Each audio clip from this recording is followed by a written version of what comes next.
Welcome to connected classroom. मैं हूं ज़ैनुल आबिदीन, आपका फिज़िक्स इंस्ट्रक्टर। प्रीवियस लेक्चर में हमने इवेपोरेशन के बारे में पढ़ा था। हम थोड़ा सा इसको रिवाइज कर लेते हैं। इवेपोरेशन के बारे में हमने ये पढ़ा था कि इवेपोरेशन जो है ये एट एनी टेम्परेचर जो है वो हो सकती है at any temperature. At any temperature से मुराद है कि हर उस टेम्परेचर पे हो सकती है, लेकिन जहाँ पे फेस चेंज हो रहा हो, जैसे फॉर एग्जांपल मेल्टिंग है, फ्रीजिंग है, ठीक है, इसी तरह से वेपराइजेशन है, वहाँ पे ये नहीं होती। ओके, दूसरा ये था कि हमने देखा था कि इवेपोरेशन जो है वो कॉजेज कूलिंग। इवेपोरेशन जो है वो कूलिंग इफेक्ट को प्रोड्यूस करती है। नंबर 3, इवेपोरेशन जो है सरफेस से होती है। ठीक है, मैंने आपको कल भी बताया था कि लेट से कि हमारे पास इस तरह से जो है वो लिक्विड है, तो लिक्विड की जो सरफेस पे मॉलिक्यूल्स होंगे, लिक्विड की जो सरफेस पे मॉलिक्यूल्स होंगे वो इनफ काइनेटिक एनर्जी गेन करेंगे, और इनफ काइनेटिक एनर्जी गेन करके क्या हो जाएंगे, इवेपोरेट, यानी कि अपनी फेस को क्या कर लेंगे, चेंज कर लेंगे, यानी कि ये लिक्विड से वेपर में कन्वर्ट हो जाएंगे। ओके, उसके बाद हमने क्या किया था, उसके बाद हमने फैक्टर्स को डिस्कस किया था। हमने कहा था वो कौन से ऐसे फैक्टर्स हैं जिनके ऊपर इवेपोरेशन जो है वो डिपेंड करती है, और उन फैक्टर्स में से सबसे पहला फैक्टर था आपके पास टेम्परेचर। तो टेम्परेचर के साथ जो था इवेपोरेशन का डायरेक्ट रिलेशन था, मतलब टेम्परेचर बढ़ाने से इवेपोरेशन बढ़ती है। नंबर 2, फिर हमने कहा था कि सरफेस एरिया, तो सरफेस एरिया बढ़ाने से इवेपोरेशन जो है वो बढ़ती है। फिर हमने डिस्कस किया था ह्यूमिडिटी, तो हमने कहा था कि ह्यूमिडिटी अगर बढ़ जाए तो फिर एयर जो होती है, यानी एयर में जो मॉइस्चर होता है, अगर वो बढ़ जाए, इंक्रीज़ कर जाए, तो इसका मतलब ये होता है कि अब एयर के पास मज़ीद कैपेसिटी नहीं है कि वो मज़ीद वेपर्स को होल्ड कर सके, तो इवेपोरेशन जो है वो डिक्रीज़ हो जाती है। तो ह्यूमिडिटी के बढ़ने से इवेपोरेशन डिक्रीज़ होती है। उसके बाद हमने डिस्कस किया था, उसके बाद जो फैक्टर हमने डिस्कस किया था वो था विंड स्पीड। तो हमने ये कहा था कि विंड स्पीड के बढ़ने से इवेपोरेशन जो है वो इंक्रीज़ हो जाती है, और उसकी रीज़न ये थी कि जब हवा चलती है तो वो जो सैचुरेटेड ह्यूमिड एयर होती है उसको ये रिप्लेस कर देती है, और जैसे ही रिप्लेस करती है तो वहाँ पे इवेपोरेशन जो है वो इंक्रीज़ हो जाती है। और फिर कुछ मज़ीद फैक्टर्स हमने डिस्कस किए थे, विस्कोसिटी, विस्कोसिटी एंड डेंसिटी। तो अगर किसी लिक्विड की विस्कोसिटी या डेंसिटी ज़्यादा है तो उसकी जो इवेपोरेशन है वो बहुत स्लो होगी, या आप कह लें कि इवेपोरेशन का रेट जो है वो डिक्रीज़ करेगा। जितनी विस्कोसिटी और डेंसिटी ज़्यादा होगी, इवेपोरेशन कम होगी। तो ये हमारे प्रीवियस लेक्चर की समरी है जो मैंने आपके साथ डिस्कस कर ली है। आज हम जो है वो कंपैरिजन करेंगे कि इवेपोरेशन और बॉइलिंग में क्या डिफरेंस है। इवेपोरेशन में आपने देखा कि इवेपोरेशन एक ऐसा प्रोसेस है जो कि सरफेस से हो रहा है और वो किसी भी टेम्परेचर पर टेक प्लेस ले सकता है, लेकिन बॉइलिंग एक ऐसा प्रोसेस है जिसके लिए हमें एक स्पेसिफिक टेम्परेचर की ज़रूरत होती है, और बॉइलिंग सरफेस से नहीं होती बल्कि इनसाइड से होती है।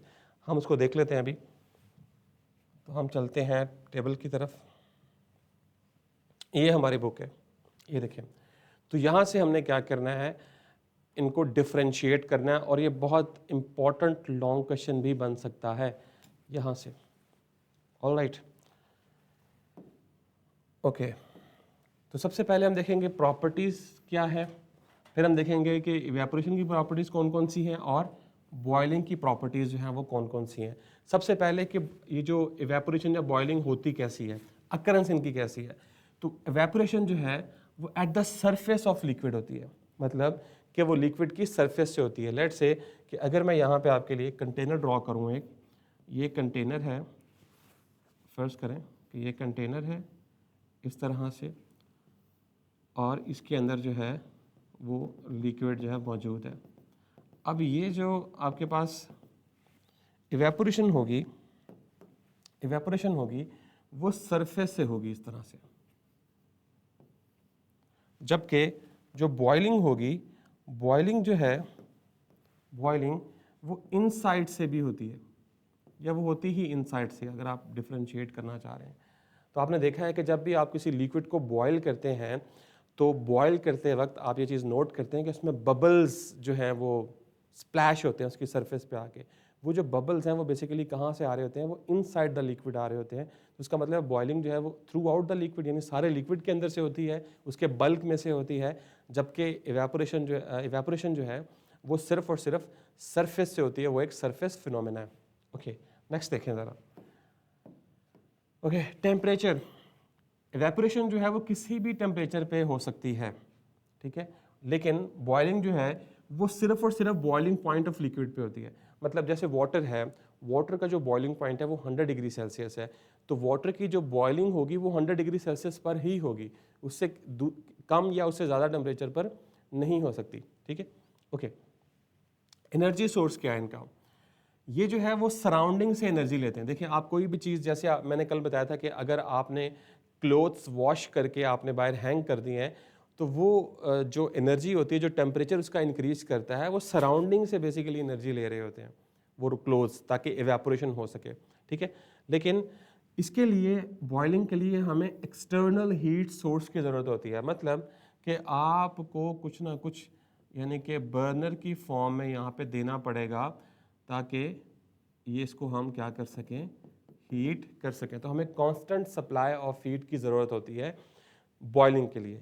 इसके लिए जो एनर्जी होती है वो सराउंडिंग से आ जाती है, वो हमें खुद नहीं देनी पड़ती। Okay, generally slower.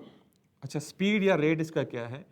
इवेपोरेशन जो है वो स्लो प्रोसेस है and depends upon many factors. तो इवेपोरेशन एक स्लो जो है वो फिनोमिना है, और वो बहुत सारे फैक्टर्स के ऊपर डिपेंड करता है। जैसे हमने प्रीवियसली, अभी मैंने आपको रिवाइज करवाया है कि temperature, surface area, viscosity and density, ठीक है, विंड स्पीड, ह्यूमिडिटी, ये 5 फैक्टर्स जो थे वो हमने अभी डिस्कस किए, जिसके ऊपर इवेपोरेशन डिपेंड करती है। तो इवेपोरेशन का रेट जो है वो इन फैक्टर्स के मुताबिक बढ़ भी सकता है और कम भी हो सकता है। ओके, और बॉइलिंग जो है that is fast process after reaching boiling point. Yes, तो जैसे ही आप बॉइलिंग पॉइंट पे पहुंचते हैं तो जो हमारा लिक्विड है वो वेपर्स में कन्वर्ट होना स्टार्ट हो जाता है, क्योंकि जो एडिशनल एनर्जी हम प्रोवाइड कर रहे होते हैं वो लिक्विड के बॉन्ड्स को तोड़ रही होती है, और जब बॉन्ड्स टूटते हैं तो वाटर जो है वो लिक्विड फेज, वेपर फेज में जो है वो कन्वर्ट हो जाता है। तो ये that is a kind of fast process. इसके लिए आपको बहुत देर लगती है, यानी आपने कपड़े सुखाने हैं 2-3 घंटे आपको लग जाते हैं, लेकिन अगर आपने कुछ लिक्विड को बॉयल करना है, जैसे वाटर को बॉयल करना है, तो मैक्सिमम आपको 3 to 4 मिनट्स लगते हैं, वो बॉयल होना स्टार्ट हो जाता है, अगर आप उसको कॉन्स्टेंट सप्लाई ऑफ हीट जो है वो प्रोवाइड कर रहे हैं। प्रोसेस कंप्लीशन टाइम, जी, इवेपोरेशन को जो है ज़्यादा टाइम चाहिए होता है, लेकिन बॉइलिंग जो है वो एज कंपेयर टू इवेपोरेशन एक क्विक प्रोसेस है, ठीक है। उसके बाद है effect of pressure, less affected by external pressure. इसके ऊपर एक्सटर्नल प्रेशर का इतना कोई फ़र्क नहीं पड़ता। जैसे हम एटमॉस्फेरिक प्रेशर की बात करते हैं तो इवेपोरेशन के रेट के ऊपर इतना कोई ख़ास उसका फ़र्क नहीं पड़ता, लेकिन अगर हम बॉइलिंग की बात करें, highly affected by external pressure. जैसे आप इस्लामाबाद में देखते हैं, इस्लामाबाद में माउंटेन एरियाज़ हैं, तो माउंटेन एरियाज में आप देखते हैं कि ये एक एलिवेटेड सिटी है ये वाला, as compared to other cities, ठीक है। तो उससे ये होता है कि जैसे जैसे आप हाइट पर जाते जाते हैं तो एटमॉस्फेरिक प्रेशर जो है वो लो होता जाता है।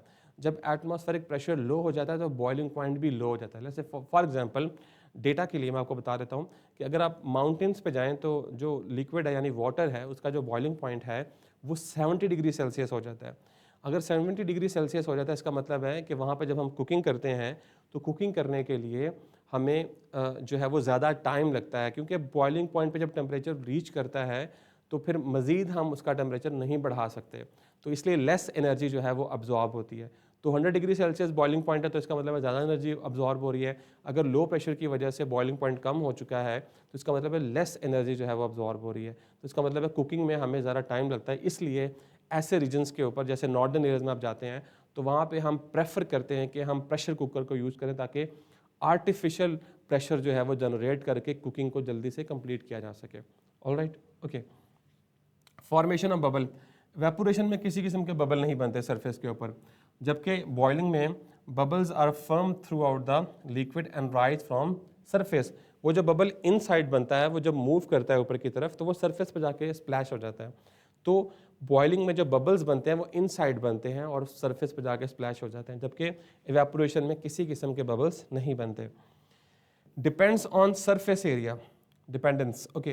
तो इवेपोरेशन जो है वो सरफेस एरिया पर डिपेंड करती है। जैसे हमने कहा था कि अगर आप सरफेस एरिया को बढ़ाएंगे, यानी कि आप अगर अपने क्लोथ्स को जिनको आपने अच्छी तरह से ट्विस्ट किया हुआ है, मोड़ा हुआ है, जब आप उनको तार पे डालने लगते हैं तो आप उनको एक बारी इस तरह करके झटका देते हैं, तो वो झटका देने से क्या होता है कि वो उनकी जो सरफेस है वो ज़्यादा हो जाती है, वो ओपन हो जाते हैं, फिर आप उनको डालते हैं तो वो जल्दी सूख जाते हैं। अगर आप इसी तरह से ट्विस्ट करके डाल देंगे तो आप देखेंगे कि इवेपोरेशन को बहुत ज़्यादा टाइम लगेगा, या हो सकता है कि सारा सारा दिन जो है वो कपड़ा लटका रहे और वो खुश्क ना हो। ओके, इसी तरह से बॉयलिंग जो है वो किसी सरफेस एरिया के ऊपर डिपेंड नहीं करती। Alright, effect of temperature of surrounding, जी, causes cooling in surrounding. Yes, जब इवेपोरेशन होती है तो उससे क्या होता है कि जो वाटर मॉलिक्यूल्स होते हैं वो जब इवेपोरेट होते हैं तो वो एक्सेस एनर्जी जो है, काइनेटिक एनर्जी जो है वो अपने साथ ले जाते हैं। तो जो जो हमारे पीछे जो रह जाता है लिक्विड या सरफेस रह जाती है, उसकी जो रिजल्टिंग या नेट काइनेटिक एनर्जी है वो पहले से बहुत ज़्यादा कम हो जाती है, जिसे एवरेज काइनेटिक एनर्जी कहते हैं। और इसका डायरेक्ट रिलेशन होता है टेम्परेचर के साथ। अगर एवरेज काइनेटिक एनर्जी कम होगी तो इसका मतलब है टेम्परेचर भी क्या हो जाएगा, कम। अगर टेम्परेचर कम होगा तो कूलिंग इफेक्ट प्रोड्यूस होगा, ये मैंने आपको कल बहुत ज़्यादा डिटेल के साथ बताया था। Okay, increase temperature of surrounding. तो जब बॉइलिंग होती है तो इससे सराउंडिंग का टेम्परेचर जो है वो इंक्रीज कर जाता है, क्योंकि जब आप बॉयल कर रहे होते हैं तो जब वेपर्स बनते हैं तो वेपर्स सराउंडिंग में जाते हैं, तो सराउंडिंग में जाने से क्या, वो स्टीम जो होती है वो सराउंडिंग में जाती है, तो सराउंडिंग में जाने से उससे क्या होता है कि उसका जो सराउंडिंग का टेम्परेचर है वो पहले से क्या कर जाता है, इंक्रीज कर जाता है। तो इस तरह से अगर आपको क्वेश्चन पूछ लिया जाए कि differentiate between evaporation and boiling, तो ये सारे फैक्टर्स जो हैं आप इस तरह से उसका एक चार्ट बना लेंगे, एक टेबल बना लेंगे, तो इस तरह से आप इस क्वेश्चन को अटैम्प्ट कर सकते हैं। ऑलराइट, तो ये था हमारा difference between evaporation and boiling. अब हम नेक्स्ट मूव करते हैं। ओके, नेक्स्ट है एप्लीकेशन ऑफ इवेपोरेशन। यस, के इवेपोरेशन को आप किन किन एप्लीकेशंस में यूज़ कर सकते हैं। इनमें सबसे पहली हमारे पास जो एप्लीकेशन है दैट इज़ रेफ्रिजरेटर। मैं उसकी जो स्कीमेटिक डायग्राम के मुताबिक आपको सारी बात समझाऊंगा, लेकिन उससे पहले मैं आपको ये बता देता हूँ कि आपने देखा होगा आपके घरों में रेफ्रिजरेटर है, फ्रीज़र हो सकता है सेपरेटली, एयर कंडीशनर हो सकता है। ये सारे की सारी डिवाइसेस जो हैं इनमें एक ख़ास किस्म की गैस जो है उसको यूटिलाइज़ किया जाता है।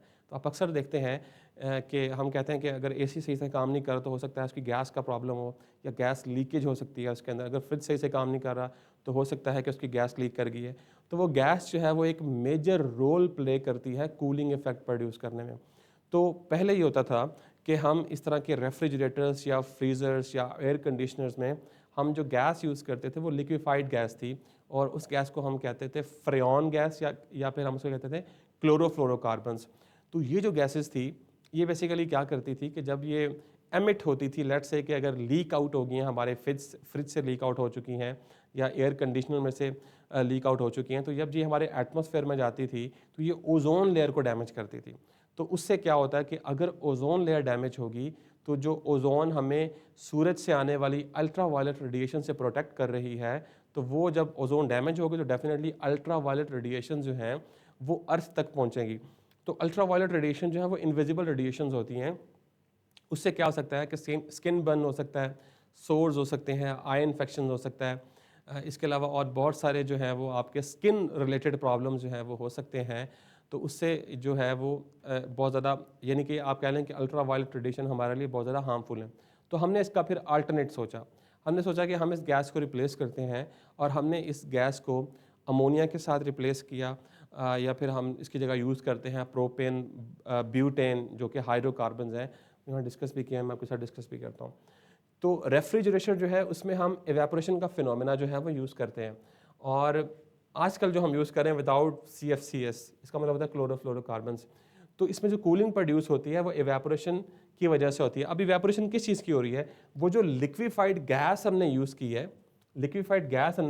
है, उसकी वजह से एवेपोरेशन हो रही है, और वो एवेपोरेशन जो है वो क्या क्रिएट कर रही है, कूलिंग इफेक्ट। अगर आप यहाँ देखें डू यू नो में, तो डू यू नो में आप देख सकते हैं कि density and viscosity of a liquid determine how quickly it evaporates. जैसे मैंने कल डिस्कस कर लिया था कि डेंसिटी और विस्कोसिटी भी जो है वो क्या करती हैं, इवेपोरेशन को इन्फ्लुएंस करती हैं। Liquids that are less viscous and dense such as those found in perfume bottles evaporate more quickly. ये जो आप डिओडोरेंट्स यूज़ करते हैं या बॉडी स्प्रेस यूज़ करते हैं, परफ्यूम यूज़ करते हैं, तो आप देखते हैं कि वो जल्दी से जो है वो इवेपोरेट हो जाती हैं जैसे ही आप उसको यूज़ करते हैं। तो वो बेसिकली इस वजह से होता है कि उनकी जो विस्कोसिटी है या डेंसिटी है वो क्या होती है, कम होती है। या इसको आप एक और तरीके से भी देख सकते हैं कि नेचर ऑफ अ लिक्विड, जैसे पेट्रोल है, स्प्रिट जो आप मेडिकल केसेस में यूज़ करते हैं, वो जल्दी से इवेपोरेट होती है as compared to other liquids. तो नेचर ऑफ लिक्विड के ऊपर भी इवेपोरेशन डिपेंड करती है। ऑलराइट, तो हमने कहा, जैसे मैंने आपको बताया कि फ्रेऑन्स और क्लोरोफ्लोरोकार्बन जो थे वो रेफ्रिजरेंट गैस थी और उसको हम फ्रिज में यूज़ करते थे। लेकिन हमने देखा कि ये ओजोन को क्या कर रहे हैं, डिप्लीट कर रहे हैं, जो कि अपर एटमॉस्फेयर में मौजूद है। और उससे क्या हो रहा है कि अल्ट्रा वायलेट रेडिएशन जो है वो सन से हम तक आ रही हैं। अब ये सारे के सारे जो लिविंग ऑर्गेनिजम्स हैं ये अल्ट्रा वायलेट रेडिएशन से क्या होते हैं, हार्म होते हैं। इसलिए हमने क्या किया, क्लोरोफ्लोरोकार्बन्स को प्रोहिबिटेड कर दिया, मतलब ममनू कर दिया। प्रोहिबिटेड का मतलब होता है कि ममनू कर देना। Okay, CFCs are replaced by the environmental friendly substances like water हमने यूज़ किया, इसकी जगह पे अमोनिया हम यूज़ करते हैं, and hydrocarbons, propane and butane. तो ये क्वेश्चन आपको आ सकता है, पूछा जा सकता है आपसे कि पहले तो ये बताएं कि कौन सी गैसेस थी जो हम रेफ्रिजरेशन में यूज़ करते थे, तो फ्रेऑन्स या फिर क्लोरोफ्लोरोकार्बन्स। एक तो MCQ ये हो गया।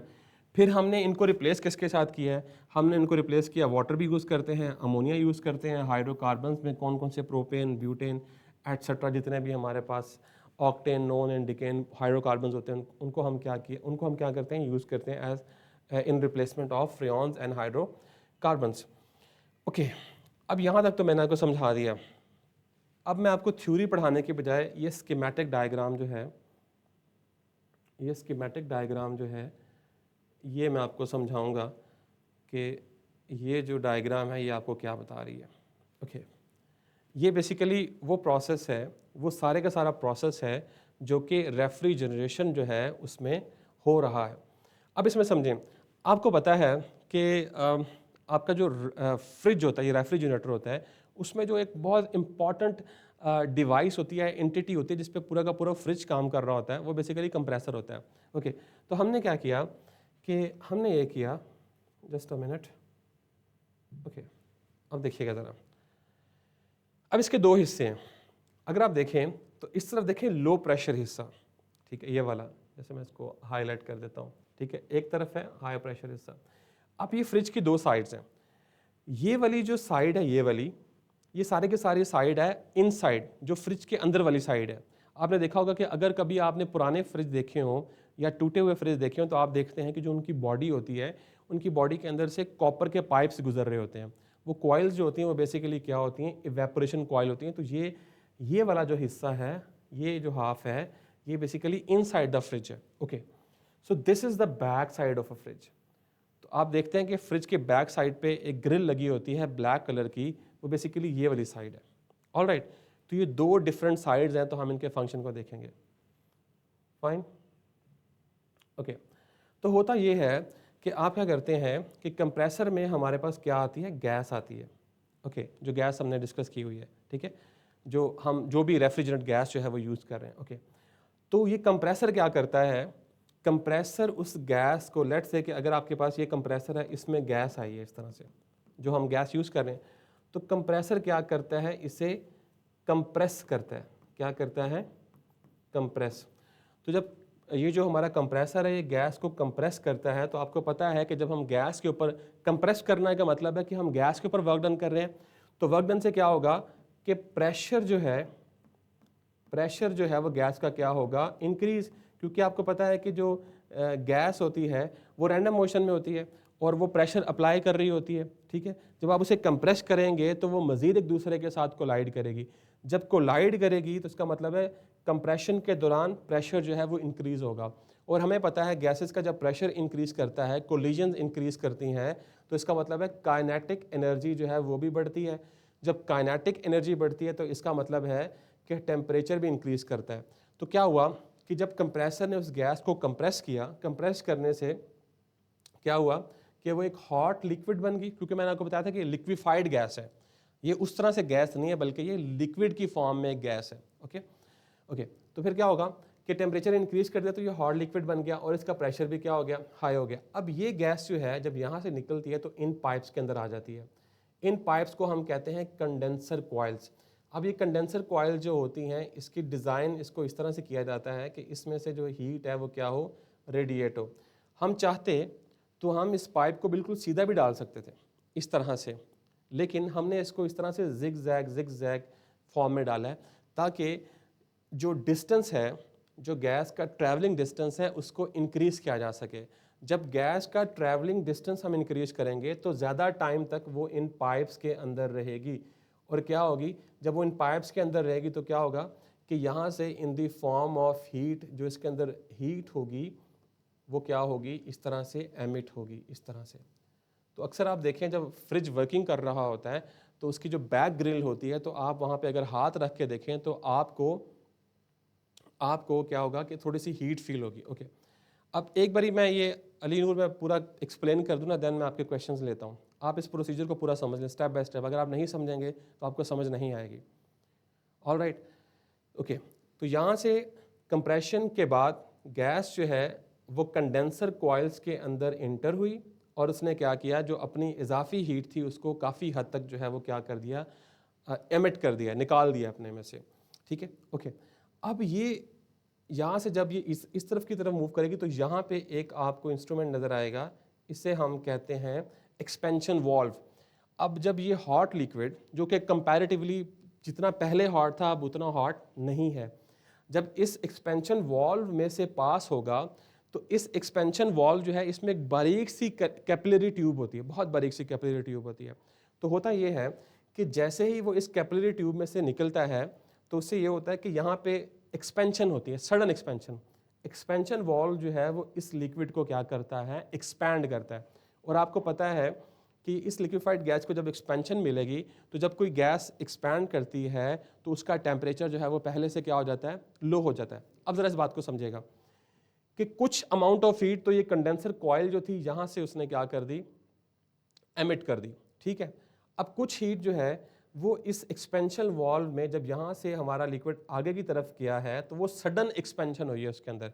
तो सडन एक्सपेंशन जो है वो बेसिकली एक एडियाबैटिक प्रोसेस होता है, वो हम अभी इसमें डिस्कस नहीं करेंगे, वो आप फर्स्ट ईयर सेकेंड ईयर में जाकर पढ़ते हैं। बस इतना याद रखें कि जब भी सडन एक्सपेंशन होती है तो सडन एक्सपेंशन जो है उससे कूलिंग प्रोड्यूस होती है। ठीक है, जैसे आप देखते हैं कि अक्सर अगर किसी टायर में से अचानक से हवा निकल जाए तो आपको कूलिंग इफेक्ट फील होता है, क्योंकि वो जो एयर होती है वो एक्सपैंड करती है। जब एक्सपेंशन होती है तो टेम्परेचर क्या होता है, राइज, और अगर सडन एक्सपेंशन होगी तो टेम्परेचर बहुत ज़्यादा लो हो जाता है। ओके, अब टेम्परेचर जो है इस हॉट लिक्विड का बहुत ज़्यादा लो हो चुका है और अब ये गैस जो है ये फ्रिज के जो कंपार्टमेंट है उसके अंदर जो है वो क्या हो चुकी है, लिक्विफाइड गैस इंटर हो चुकी है इस तरह से, पूरे inside of the fridge inter हो चुकी है इस तरह से। ओके, अब जो भी हम ऑब्जेक्ट या जो भी हमारा फूड है उसको हम फ्रिज में रखेंगे तो डेफिनेटली उसका कुछ ना कुछ टेम्परेचर होगा और हमने इसका टेम्परेचर कम करना है। तो ये होगा कि वो जो हीट है, ये जो कॉइल्स हैं इन्हें इवेपोरेशन कॉइल्स कहा जाता है। वो हीट जो है फूड में से, वो हीट जो है वो इन इवेपोरेशन कॉइल्स के साथ इंटरेक्ट करेगी। जब इंटरेक्ट करेगी तो क्या होगा कि ये लिक्विफाइड गैस जो है ये किस में कन्वर्ट हो जाएगी, ये पूरी गैस में कन्वर्ट हो जाएगी। पहले ये लिक्विफाइड गैस है, जैसे ही ये हीट इनके साथ, इन पाइप्स के साथ इंटरेक्ट करेगी तो इनको हीट ट्रांसफ़र करेगी, तो जो गैस पहले लिक्विड थी अब वो किस में कन्वर्ट हो जाएगी, वेपर्स की फॉर्म में कन्वर्ट हो जाएगी और वो अगेन मूव करेगी यहाँ से इस तरह से कंप्रेसर में। अब ये साइकिल जो है वो बार बार रिपीट होता जाएगा जब तक कि आपने जितना टेम्परेचर थर्मोस्टेट की मदद से अपने फ्रिज में सेट किया हुआ है। जैसे आपने इसका लेवल्स होते हैं 1 2 3 4, जहाँ पे आपने सेट किया हुआ है, जब वो टेम्परेचर अटेन हो जाएगा इनसाइड ऑफ द फ्रिज का या रेफ्रिजरेटर का, तो उससे क्या होगा कि फिर आपका फ्रिज जो है वो टेम्परेरीली बंद हो जाएगा। तो जैसे ही आपका टेम्परेचर दोबारा से जो है वो इंक्रीज करेगा, वो दोबारा से ऑन हो जाएगा, दोबारा से इसको रेगुलेट करेगा, दोबारा से इसी तरह से ये सारा प्रोसेस होगा और अगेन क्या होगा कि टेम्परेचर जब मेंटेन हो जाएगा, रेगुलेट हो जाएगा, तो दोबारा से वो क्या हो जाएगी, बंद हो जाएगी। तो ये बेसिकली सारे का सारा प्रोसेस है। इसमें जो साइकिल स्टार्ट हो रहा है वो कहाँ से स्टार्ट हो रहा है, वो इस कंप्रेसर से स्टार्ट हो रहा है।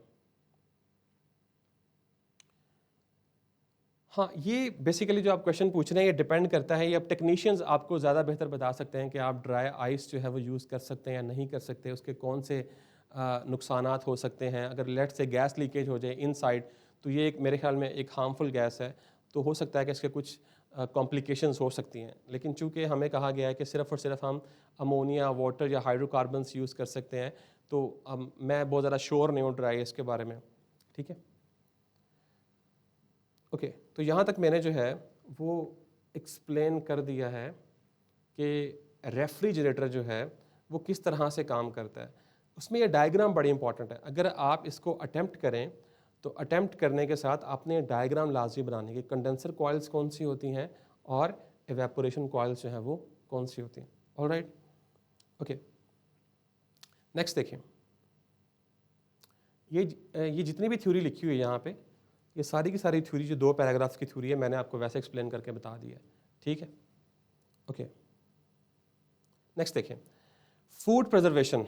आप देखते हैं कि आजकल मार्केट में ड्राई फ्रूट्स आए हुए हैं और ऑलमोस्ट जितने भी हमारे सीजनल फ्रूट्स हैं उनको उन्होंने ड्राई फ्रूट की फॉर्म में कन्वर्ट किया हुआ है। अब वो करते क्या हैं, वो ये करते हैं कि एक वैक्यूम चैम्बर लेके, जैसे मैंने आपके साथ डिस्कस भी किया था डेपोजिशन में या सब्लिमेशन में, कि जो आप फ्रूट लेते हैं उसको आप वैक्यूम चैम्बर में रखते हैं, उसको फ्रॉस्ट करते हैं, पहले उसकी डेपोजिशन करवाते हैं, देन उसको एक वैक्यूम चैम्बर में रखते हैं और वो फिर डायरेक्टली क्या होता है कि सॉलिड से गैस बनती है और उससे क्या होता है कि जो आपका जो फ्रूट होता है वो ड्राई फॉर्म में पीछे बच जाता है। अब वो उस मेथड को हम कहते हैं फूड प्रेजर्वेशन। जैसे अगर आप अपने फूड में से वाटर कंटेंट जो है, अली नूर मुझे आपका क्वेश्चन जो है वो नज़र नहीं आ रहा, आपका क्वेश्चन क्या है, दोबारा से करिएगा ज़रा। तो वाटर भी फ्रिज में हॉट होने की वजह से निकलता है। नहीं, वाटर में मतलब वाटर किस तरह से फ्रिज में हॉट होगा, आपने अगर उसको फ्रीज करना है वो एक प्रोसेस अलहदा से है जो आप कह रहे हैं ना। गैस बेनिफिट्स होते हैं, नहीं गैस का ताल्लुक सिर्फ और सिर्फ इवेपोरेशन के साथ है, हम सिर्फ गैस से इवेपोरेशन में हेल्प लेना चाह रहे हैं, अदरवाइज इसका कोई आपके फूड में या बेनिफिट्स में कोई काम नहीं होता। ठीक है, ये बात याद रखनी है। अच्छा, मैं आपसे बात करता फूड प्रिजर्वेशन में, तो इस तरह से अगर आप अपने फ्रूट को ड्राई कर लेते हैं तो इसमें से वाटर कंटेंट जो है वो निकल जाता है। वाटर कंटेंट निकल जाता है तो ये आपके फ्रूट को स्पॉइल होने से जो है वो बचा सकता है। जैसे ड्राइड फ्रूट्स, ड्राई मीट। अच्छा, आपने कभी देखा होगा जो लोग स्लम्स में रहते हैं, मैं पहले भी एग्जांपल दी थी, उनके पास फ्रिज नहीं होते, वो जब ईद के ऊपर गोश्त को इकट्ठा कर लेते हैं, जब गोश्त को इकट्ठा कर लेते हैं तो अगर आप कभी स्लम्स के पास से गुजरें तो उन्होंने उस गोश्त को नमकीन पानी में बॉईल करके इस तरह से कपड़ों के ऊपर बिछाया होता है, यानी उसको वो इवेपोरेट करवा रहे होते हैं, इवेपोरेशन करवा रहे होते हैं। एक बारी वो जो आपका मीट है वो ड्राई हो जाता है तो आप उसको लॉन्गर टाइम के लिए विदाउट एनी फ्रिज जो है वो प्रिजर्व कर सकते हैं। ये वो मेथड था जो हम पहले यूटिलाइज़ करते थे जब हमारे पास फ्रिज नहीं था। ओके, उसके बाद प्रोडक्शन ऑफ सॉल्ट, अगर आप सी वाटर को यूज़ करें लार्ज पूल्स में और उसको इवेपोरेट होने दें तो उसमें से जो सॉल्ट है वो प्रेसिपिटेट आउट हो जाएगा। मीन्स टू से कि आपने सी वाटर लिया, उसको किसी ट्रे में डाला और आपने उसको बाहर सराउंडिंग में रख दिया है, तो आहिस्ता आहिस्ता जब वहाँ से वाटर इवेपोरेट हो जाएगा तो पीछे जो प्रेसिपिटेट्स बच जाएंगे वो क्या होगा, सॉल्ट होगा। तो इस तरह से आप सी वाटर से सॉल्ट को एक्सट्रैक्ट कर सकते हैं। उसके बाद है एयर कंडीशनिंग। एयर कंडीशनिंग मैंने सारा को बता दिया किस तरह से जो एयर कंडीशनर्स होते हैं, एसीज जो होते हैं उनके अंदर भी, एयर कंडीशनर्स के अंदर भी हम क्या यूज़ करते हैं, इसी तरह से गैस यूज़ करते हैं और वो इसी तरह से जो है वो इवेपोरेशन के थ्रू हीट जो है वो मतलब कि एमिट आउट कर देती है और आपको ठंडी हवा जो है वो प्रोवाइड करती है। अब ये फीवर कंट्रोल बड़ा इंटरेस्टिंग है। आपने अक्सर देखा होगा सीरियल्स में, ड्रामों में देखा होगा, आपने प्लेज में देखा होगा कि जब कोई शख्स बीमार हो जाता है तो अभी भी सम टाइम डॉक्टर ये प्रिस्क्राइब करते हैं कि आप जो पट्टी होती है उसको भिगो के वो माथे के ऊपर रखते हैं। अब उससे होता क्या है, अगर किसी को टेम्परेचर बहुत ज़्यादा है जैसे 104, 103, 102, तो वो पट्टी को जब आप किसी के फोर हेड के ऊपर रखते हैं उसको वेट करके लिक्विड के अंदर, तो उससे क्या होता है कि इवेपोरेशन होती है।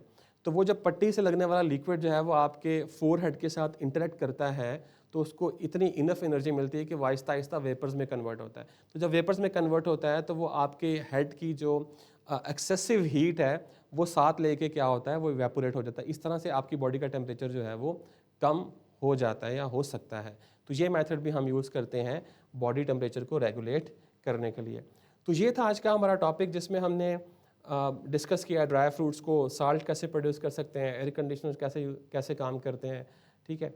बल्कि एयर कंडीशनर जो थे उसमें अगर इवेपोरेशन के अलावा भी आप डिस्कशन करें तो हमने कन्वेक्शन को बड़े अच्छे तरीके से एक्सप्लेन किया था कि किस तरह से रूम में एयर कंडीशनर जो है वो कन्वेक्शन के थ्रू जो है वो पूरे का पूरे रूम को टेम्परेचर जो है उसको लो डाउन करते हैं। लेकिन यहाँ पे स्पेसिफिकली जो है वो हम जो है वो इवेपोरेशन का प्रोसेस यूज़ कर रहे हैं। जैसे आपको याद होगा, अगर आपने कभी अपने घर का एयर कंडीशनर जो है वो उसकी सर्विस करवाई है, तो जब वो सर्विस कर रहे होते हैं तो जब वो इनडोर को उतारते हैं नीचे, तो आप देखते हैं उसके ऊपर एक कॉइल्स का एक मैश होता है, एक नेटवर्क सा बना होता है। वो जो कॉइल्स का नेटवर्क होता है वो बेसिकली यही काम कर रहा होता है कि बाहर से आने वाली जो वार्म हवा है जब वो उस कॉइल्स में से गुजरती है तो कॉइल्स की जो अंदर गैस होती है, लिक्विफाइड गैस, वो इवेपोरेट होती है और उस हीट को अब्जॉर्ब करती है और इन रिटर्न आपको जो है वो ठंडी हवा मिलती है। ठीक है, ओके। तो ये मैंने एक्सप्लेन कर दिया आपको कि किस तरह से जो हमारा फ्रिज है वो काम करता है। उसके अलावा जो था वो मैंने आपके साथ ये डिफरेंसेस जो हैं वो कर दिए हैं, शेयर कर दिए हैं और समझा भी दिए हैं आपको ये किस तरह से काम करते हैं। तो ये इंपॉर्टेंट लॉन्ग क्वेश्चन है, आप इसको सैयद फातिर्स यस, ये एक इम्पॉर्टेंट लॉन्ग क्वेश्चन है।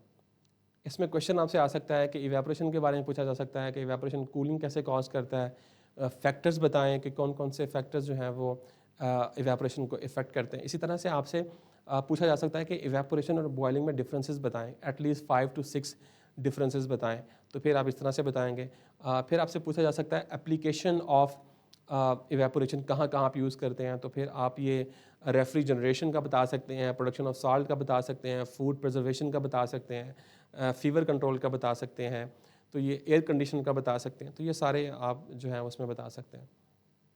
Yes Saim Ali, food preservation.